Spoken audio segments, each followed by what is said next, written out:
আসসালামু আলাইকুম। প্রিয় দর্শক, আপনাদের সকলকে আমন্ত্রণ জানাচ্ছি আমাদের কথা চ্যানেলের। যার যা কিছু আছে তাই নিয়ে তোমরা এই অবৈধ এই অনির্বাচিত ফ্যাসিস্ট সরকারের বিপক্ষে রাজপথের আন্দোলনকে বেগবান করো। জনগণ আমাদের সাথে আছে, জনগণ আমাদেরকে সমর্থন করে, মুক্তিযুদ্ধের পক্ষের মানুষ, গণতান্ত্রিক মানুষ।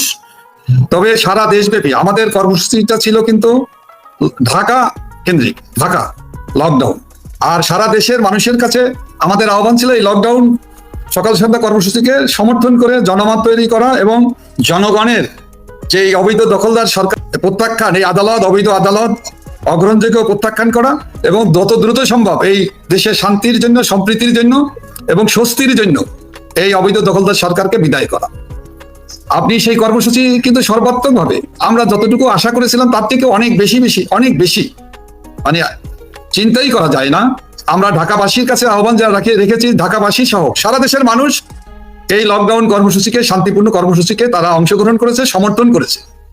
এত বাধা বিপত্তি, অত্যাচার, গ্রেপ্তার, গণগ্রেপ্তার, এমনকি আপনার গুম করা হয়েছে, আঘাত করা হয়েছে, মব সন্ত্রাস করা হয়েছে, সারা দেশেই করা হয়েছে। অসংখ্য নেতাকর্মীদেরকে কিন্তু গ্রেপ্তার করা হয়েছে। এমনকি নেতাকর্মীদের এবং যারা এই আন্দোলনের সাথে সমর্থন করেছে আওয়ামী লীগ এবং অনেকের স্ত্রী, সন্তান, পরিবারের যারা নির্দোষ তাদেরকেও বাড়ি তল্লাশির নামে তাদেরকে হয়রানি করা হয়েছে, অনেক জায়গায় গ্রেপ্তার করা হয়েছে।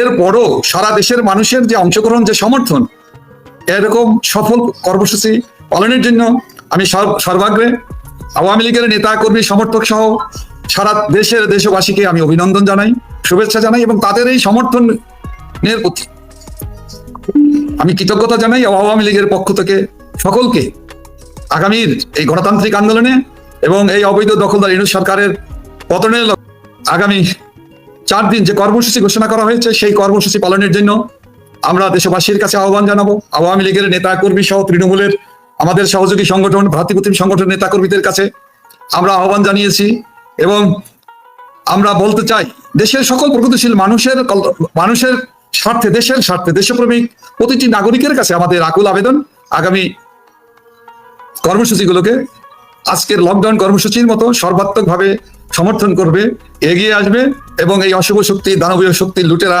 বিদেশি দালাল, দোসরদের হাত থেকে বাংলাদেশকে অচিরেই দেশবাসী মুক্ত করবে বলে আমরা আশা করি।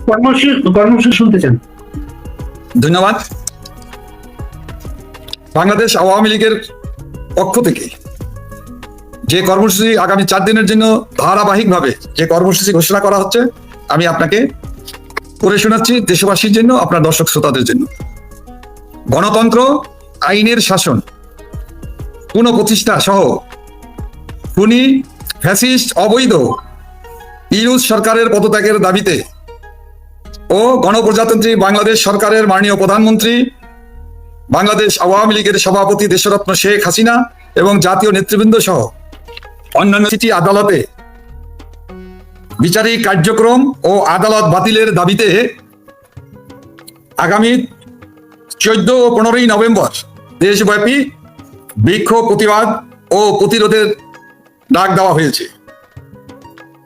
16 এবং 17ই নভেম্বর দেশব্যাপী সর্বাত্মক শাটডাউন অর্থাৎ কমপ্লিট শাটডাউনের যে কর্মসূচি ঘোষণা করা হয়েছে। এই কর্মসূচি পালনের জন্য দেশবাসীর কাছে এবং আওয়ামী লীগের নেতাকর্মী সহ সর্বস্তরের সকল শ্রেণী পেশার মানুষ, প্রগতিশীল মানুষ, 14 দলের নেতা কর্তৃবৃন্দ যারা এই অবৈধ দখলদার সরকারের অনৈতিক অবৈধ কার্যক্রমকে যারা সমর্থন করে না, যারা এদের হাত থেকে দেশকে রক্ষা করতে চায়, স্বাধীনতা, সার্বভৌমত্ব, অখণ্ডতা রক্ষার জন্য যে সকল মানুষ প্রতিদিন বিভিন্নভাবে দেশের জন্য কাজ করছে তাদের প্রতি আমাদের থাকবে, আমাদের স্বনির্বন্ধ অনুরোধ থাকবে, আপনারা আজকের লকডাউন কর্মসূচির মতো আগামী দিনের 16, 17 2 দিনের কমপ্লিট শাটডাউন কর্মসূচিকে সমর্থন করে এই অবৈধ দখলদার সরকারের বিদায়ের জন্য আপনাদের চূড়ান্ত প্রস্তুতি নেওয়ার জন্য আপনাদের কাছে আহ্বান জানাচ্ছি, অনুরোধ জানাচ্ছি। লকডাউনের পর শাটডাউন এই নামের কর্মসূচি কি তরুণ প্রজন্ম পছন্দ করে? এর জন্য এই নামগুলো নেওয়া হয়েছে। দেখুন, আমরা সবসময় আওয়ামী লীগ একটি গণতান্ত্রিক রাজনৈতিক দল, আমরা শান্তিপূর্ণ কর্মসূচি যেমন পালন করি তার সেখানে কিন্তু আমরা নতুনত্বকে বেছে নেওয়ার মতো সবসময় আমাদের উদ্যোগ থাকে, এবং তরুণদের পছন্দ, তরুণ নবীন এবং প্রবীণদের অভিজ্ঞতা মিলিয়ে আমরা দেশকে এগিয়ে নিতে চাই।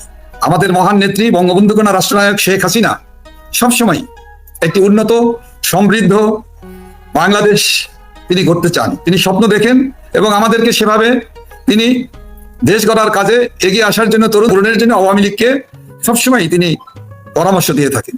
সেই জায়গা থেকে আমরা তরুণ প্রজন্মকে আকর্ষণ না, তরুণ প্রজন্মকে বাস্তবমুখী কর্মসূচির সাথে অংশগ্রহণ করার জন্যই আমরা শাটডাউন কর্মসূচি ঘোষণা করেছি, এবং এর সাথে প্রবীণদেরও অতীতে হরতাল, তারপর অবরোধ, নানা ধরনের কর্মসূচি, বিক্ষোভ কর্মসূচি দেওয়া হতো। সেই জায়গা থেকে বেরিয়ে এসে আমরা লকডাউনের মতো কর্মসূচি দিয়ে এটার সাথে মানুষের যে আস্থার সৃষ্টি হয়েছে এই কর্মসূচির প্রতি, এই কর্মসূচির যে মূল থিম যেটা মানুষের কাছে আমরা তুলে ধরেছি, তার প্রতি যে সমর্থন, সেই সমর্থনে কিন্তু মনে হয়েছে সারা দেশে মানুষের ভিতরে একটি জাগরণ, মহা জাগরণের সৃষ্টি হয়েছে।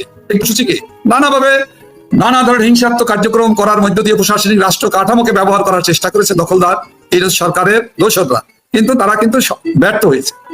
তারা এটাকে সহিংসতায় রূপ দেওয়ার জন্য, আওয়ামী লীগের নেতাকর্মীদের ঘাড়ে দোষ চাপানোর জন্য অনেক চেষ্টা করেছে। আলহামদুলিল্লাহ তাদের সেই অপচেষ্টা ব্যর্থ হয়েছে। জনগণের এই কর্মসূচির মধ্যে একটা কর্মসূচি আমরা দেখলাম, গণসংযোগ। গণসংযোগ যেখানে সারা দেশে আওয়ামী লীগের নেতাকর্মীকে দেখা মাত্র তাদের উপর হামলা করা হয় এবং তাদেরকে মারধর করে পুলিশের হাতে তুলে দেওয়া হয়, সেই মুহূর্তে গণসংযোগের মতো কর্মসূচি কতটা ঝুঁকিপূর্ণ নেতাকর্মীদের জন্য? শোনেন, জনগণের সাথে আমাদের সম্পর্ক নিয়ে করা, তাদেরকে আরো উদ্বুদ্ধ করা, ঝুঁকিপূর্ণ হওয়ার পরও জনগণ ভিন্ন তো কোনো গণ আন্দোলন সফল হয় না। অনৈতিক সরকারের, অনির্বাচিত সরকারের বিপক্ষে জনগণকে ভিত্তি করে, জনমতকে ভিত্তি করে, জনগণের শক্তিতে বলিয়ান হয়েই আমরা অহিংস আন্দোলন করি। হ্যাঁ, সেই জনগণের কাছে যাওয়ার কোনো সুযোগ এখন আর অবশিষ্ট বাংলাদেশে নাই। আমাদের নেতাকর্মীদের চরমভাবে নিপীড়ন, নির্যাতন, গ্রেপ্তার, আতঙ্ক, মব সন্ত্রাস সবই যে করতেছে। এর পরও আমাদের নেতাকর্মীরা, তৃণমূলের নেতাকর্মীরা, বাংলাদেশের সচেতন মানুষরা এই অত্যাচারের হাত থেকে বাঁচতে চায়। তারা মনে করে বাঁচার জন্য আমাদের লড়তে হবে, সে লড়াই যদি মৃত্যু হয়, হয় মৃত্যু, না হয় বিজয়। সে কারণে আজকে আমাদের নেতাকর্মীরা অনেক স্যাক্রিফাইস করতেছে, অনেক ঝুঁকি নিয়েই মৃত্যু ভয়কে উপেক্ষা করে গ্রেপ্তার, নির্যাতন, মব সন্ত্রাসীদের, জঙ্গিবাদীদের অত্যাচার, নির্যাতন, নিপীড়ন, বিএনপি যারা দেখেছেন আজকে বিভিন্ন জায়গায় তাণ্ডব করে বেরিয়েছে। তারা যে উন্মত্ততা, সকল উন্মত্ততাকে কিন্তু বাংলাদেশের মানুষ শান্তিপূর্ণ ভাবে তাদের কিন্তু দাঁত ভাঙা জবাব দিয়ে দিয়েছে যে তোমাদের সাথে আমরা নেই, তোমাদের কার্যক্রম অপকর্মের সাথে বাংলাদেশের মানুষ সমর্থন করে না, বরঞ্চ তোমরা এখন যত দ্রুত তোমাদের বিদায় হওয়া উচিত, এটাই কিন্তু পরিষ্কার। তো সেজন্য আমাদের নেতাকর্মীদের আত্মত্যাগ ইতিহাসের পাতায় লেখা থাকবে। এবং আওয়ামী লীগের নেতা, আপনাকে এই প্রশ্নটা করার কারণ হচ্ছে আজকে ঢাকা শহরে একজন নারী আওয়ামী লীগ সন্দেহে তাকে মারধর করা হয়েছে, কেউ বাধা দিতে যায় নাই, সবাই দাঁড়িয়ে দাঁড়িয়ে ছবি তুলেছে। দেখুন, এটা তো প্রতিদিনের ঘটনা, প্রতি মুহূর্তের ঘটনা। শুধু নারীর হানি ঘটনা হয়েছে, অসম্মান করা হয়েছে, নারীর প্রতি যে সম্মান, নারীর প্রতি যে মর্যাদা দেওয়ার দায়িত্ব, এটাকে তো আমাদের সকলের এই দায়িত্ব পালন করতে হবে। আজকে নারীর প্রতি আমরা সম্মান দেখাতে পারি না, শিক্ষকের প্রতি আমরা সম্মান দেখাতে পারি না, শিশুদের প্রতি, আমাদের সন্তানদের প্রতি আমাদের যে দায়িত্ব, সে দায়িত্ব পালন করার কথা আমরা বেমালুম ভুলে যাই। আজকে আমি দেখেছি একটা শিশু, সে 32 নম্বর বঙ্গবন্ধু ভবনের সামনে দিয়ে হেঁটে গিয়েছিল, তার ব্যাগের ভিতরে মুক্তিযুদ্ধের পক্ষের কিছু বই পাওয়া গিয়েছে, কাগজ পাওয়া গিয়েছে, সেজন্য তাকে পুলিশ ধরে নিয়ে গেছে, গ্রেপ্তার করেছে। এই যদি নিরপরাধ একজন শিশু, একজন ছাত্র, তরুণ, তার কাছ থেকে, সে জাতির কাছ থেকে, রাষ্ট্রের কাছ থেকে, অনির্বাচিত সরকারের কাছ থেকে, তার পেটোয়া বাহিনীর কাছে, রাষ্ট্রযন্ত্রের কাছ থেকে সে কি পেল? এই অবৈধ সরকারের প্রতি মানুষের ঘৃণাবোধ, এই সরকারকে বিদায় জানানোর জন্য মানুষের যে বিবেক যে জাগ্রত হচ্ছে প্রতিদিন, প্রতিটি মুহূর্ত, যেভাবে প্রতিবাদ প্রতিরোধের ভাষায় শান্তি অহিংস পথের ভিতর দিয়েই যে জাগরণ সৃষ্টি হয়েছে, এই জাগরণে, এই মহা জাগরণে ভেসে যাবে এবং অনতি বিলম্বে এই অবৈধ দখলদার সরকারের পতন ঘটবে, সেটাই জাতি প্রত্যক্ষ করবে এবং এটা সময়ের ব্যাপার মাত্র। আমি মনে করি চৌধুরী নামের একজন লিখেছেন, আপনি কি মনে করেন বাংলাদেশের উচিত রাজাকারদের বিরুদ্ধে সকল মুক্তিযুদ্ধ ও জনগণের সাহায্যে দ্বিতীয় মুক্তিযুদ্ধ বা সশস্ত্র সংগ্রাম শুরু করা, যাতে এখনই দেশকে ধ্বংস থেকে রক্ষা করা যায়?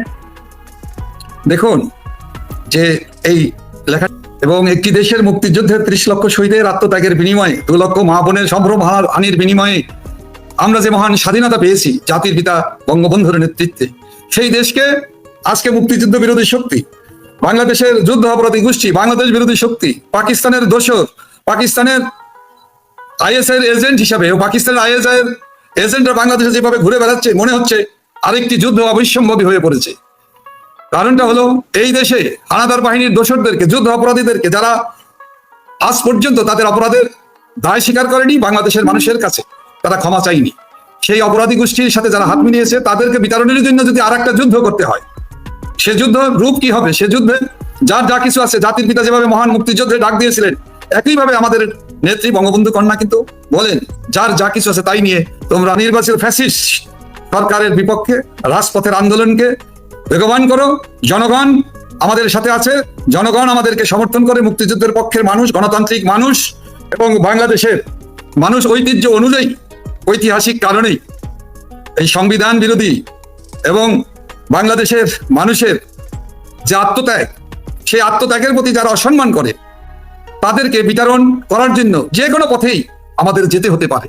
আমরা না চাইলেও দেশে একটি জনযুদ্ধ হবে, দেশে একটি মুক্তিযুদ্ধ হবে, যদি এই অশুভ শক্তি বেশি দিন জোর করে ক্ষমতা আঁকড়ে ধরে রাখতে চায়। কারণ দেশের অর্থনীতি, সমাজ, অর্থ, সামাজিক, রাজনৈতিক সমস্ত কিছু ধ্বংস করে দিয়েছে। আজকে বাংলাদেশের দরিদ্র, হতদরিদ্র মানুষের, মেহনতি মানুষের, কর্মহীন মানুষের যে মিছিল দিনের দুর্ভিক্ষর যেভাবে ধাওয়া করে এগিয়ে আসছে, এই সব কিছু থেকে বাঁচতে হলে এবং আজকে ঢাকার কিছু চিত্র, যেমন বাইতুল মোকাররম এলাকা, আরো কয়েকটা এলাকাতে জামাত শিবিরের লোকেরা লাঠি হাতে অপেক্ষায় ছিল তারা আওয়ামী লীগকে প্রতিহত করবে। এই মুক্তিযুদ্ধের নেতৃত্বের দল সেই দলকে প্রতিহত করতে এভাবে প্রকাশ্যে অপেক্ষা করে মুক্তিযুদ্ধ বিরোধী একটা দল, এবং তারা আইন শৃঙ্খলা রক্ষাকারী বাহিনীর পাশে বসে তারা দাপিয়ে বেড়াচ্ছে, এবং পৃষ্ঠপোষকতাকারী হলো খোদ ডক্টর মোহাম্মদ ইউনূস, তার রাষ্ট্রযন্ত্র।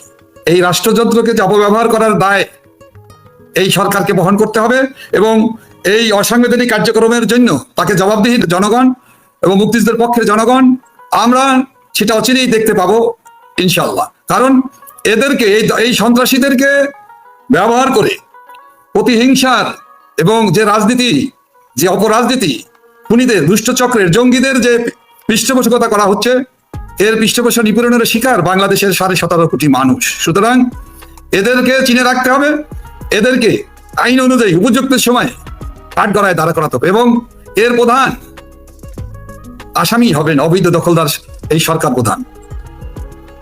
আজকে একজন বিচারপতির বাড়িতে ঢুকে তার ছেলেকে কুপিয়ে হত্যা করা হয়েছে। এই ঘটনাটা কার করতে পারে?